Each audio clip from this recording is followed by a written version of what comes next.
Hey everybody, welcome back to my channel. So today we're going to talk about my 2 budget books that I will be budgeting out of for the year 2021. So the first one is going to be the Budget Mom Workbook that I use.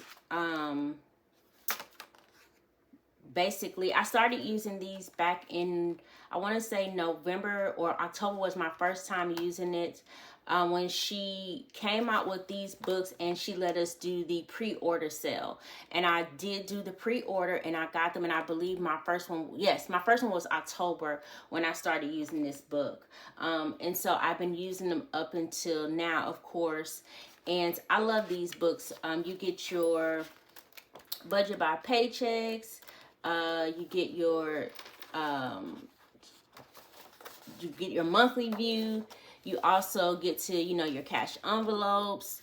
You get your trackers here and everything. So for the month of January, I have already pretty much set up my monthly view. The only thing that I have to do in this particular book is go in and put down all the bills that I have due for this particular month. The stickers that I used were from the Wrong sticker book with the Happy Planner. Because I do like stickers on myself, and so I tried my best to, make it look a little pretty so that I want to work in it every day. And these number stickers came from another Happy Planner book. I think it was like Numbers and Letters. I don't know, something like that. But I just took them off. I like them because they're clear and they're small, and I can just put them on each one instead of writing the numbers in. And then you have, of course, your paycheck by paycheck. And then you have your, your cash envelopes. And then it just keeps going on and on.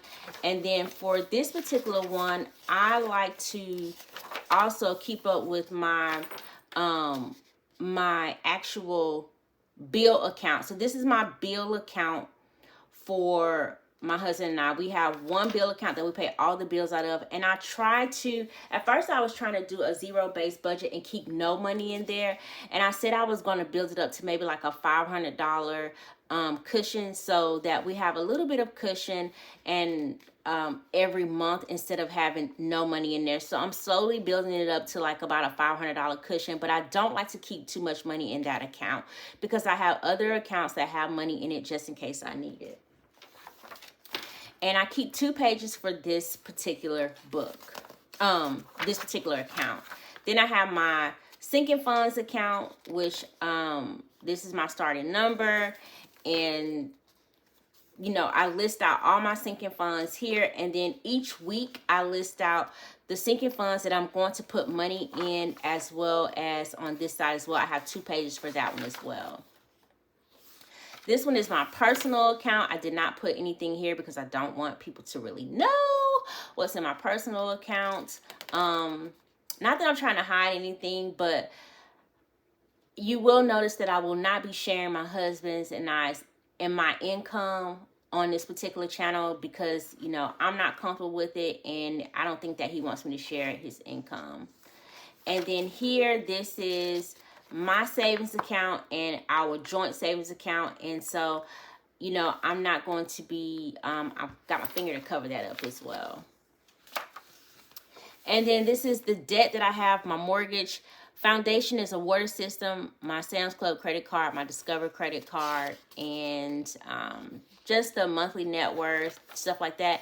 I'm going to try to get more into tracking these things because I do find when she does it on her channel, I do find it to be very interesting to know exactly how you spent your money. So I want to, try to track that.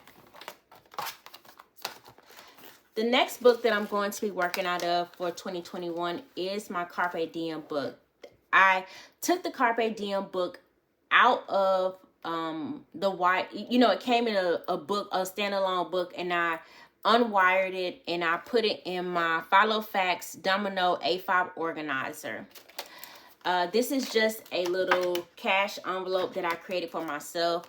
And it basically, like when I go to the bank or something and I want to deposit cash or, put the cash in the bank envelopes that I have, I want to put that money in here.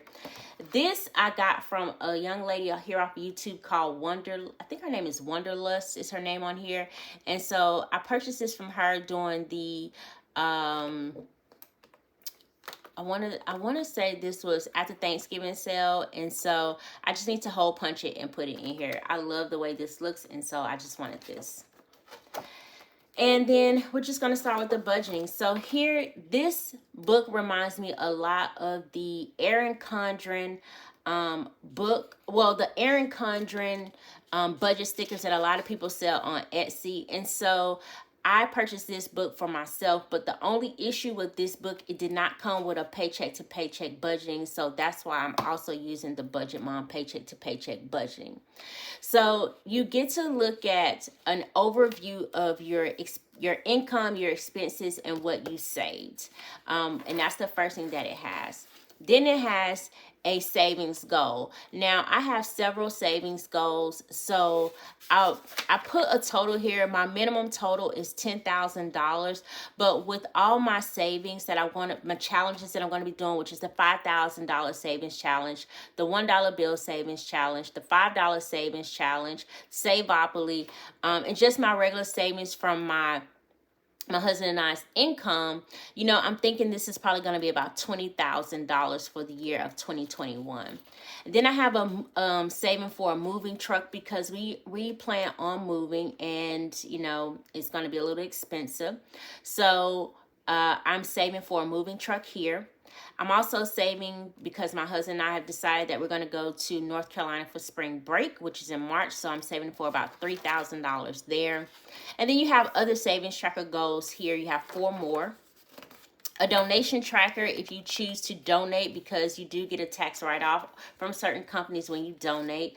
A bill payment checklist, and you can write the bill payment, the amount. If it's like let's say your mortgage is $1,000 a month, you can write $1,000 and just check off here every time you pay it. So it's kind of up to you if you want to write an amount or not. A debt payoff tracker, if you have a specific debt goal that you want to pay off for the year, you can put that here. And then you can list each debt, the date, the amount you pay, and the balance, etc. So there are a lot of, I love this because there's so much that you can do in here. I will not be using this because, of course, I have my account tracker here in this particular budget book.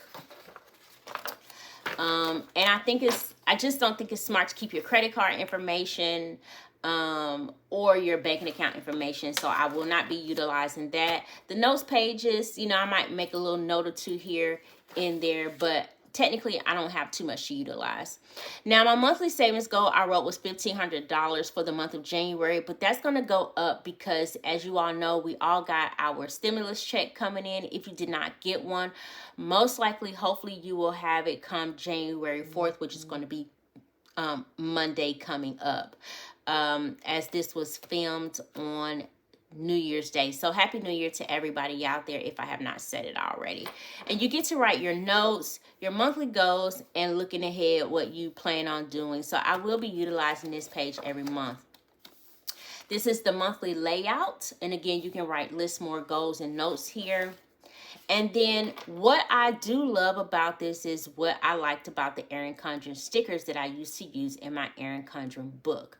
So I get to write my income, my fixed expenses, my variable expenses, and then I have an expense tracker. So for me, I will be technically using this particular area for tracking my account for my bill pay to say, okay, this came out, this is what was added, blah, blah, blah, blah, blah.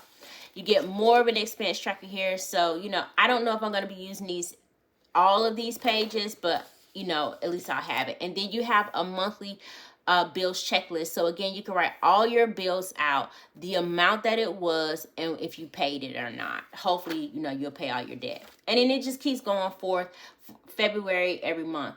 Now, what I did have was I added in here a weekly tab, which was for my January bill pay, because this was originally going to be my only budget book, but of course, as the wind blows, so does my mind.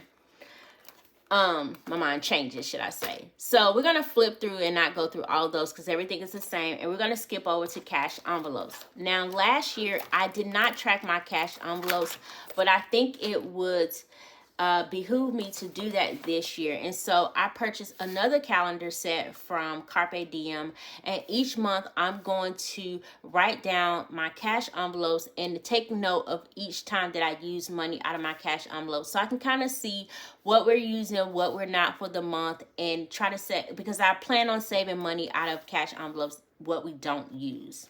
And I have that for each month. And then I have a sinking funds one. And then, of course, I bought another set. And so for this one, it will be, you know, what we deposit in the sinking funds each week, because we put money in our sinking funds every week. And then I will also be keeping track of what we use, and, you know, if we use money out of that particular sinking funds, what we used, so that I will know. I think it's very important to keep up with every dollar you spend, and I didn't really do a good job of that last year. I mean, I know what we spent out of it, but to this day, I can't tell you how much we spent out of vacation, or how much we spent out of the kids' fun or whatever, because I really didn't keep track of that. So that is what I'm doing. And I'm also going to be uploading on my iPad, which I've already done, the Budget by Paycheck. I'm going to be uploading the Budget by Paycheck on my iPad, because I want to be able to do it electronically as well. So those are the budgeting tools that I will be using for this year, unless, of course, the wind blows and my mind changes. So if whatever you plan on doing, please let me know. Please comment, like, and subscribe to this video. And until next time, bye.